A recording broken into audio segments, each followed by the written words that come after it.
عمران خان کا جینا مرنا پاکستان میں، اس کی کوئی باہر نہ پراپرٹیز ہے، نہ پیسہ ہے، نہ بینک اکاؤنٹس ہے۔ کیا وہ جس ملک کے اندر جینا مرنا چاہے گا، وہ چاہے گا کہ اس ملک کی فوج تباہ ہو جائے؟ اور جب کہ اس کو پتا ہے کہ ساتھ والا جو ہمارا ہمسایہ ہے، اس کے اندر جو RSS کی آئیڈیالوجی ہے، جو ان کا نظریہ ہے، وہ پاکستان کو تسلیم ہی نہیں کرتے۔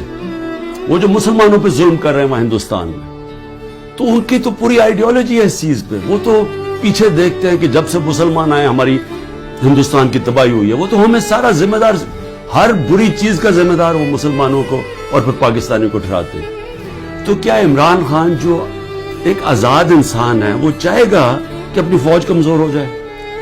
اور فوج کمزور ہونے کا مطلب کہ ملک پھر ٹوٹ جائے، کیونکہ اتنا بڑا جو ہمارا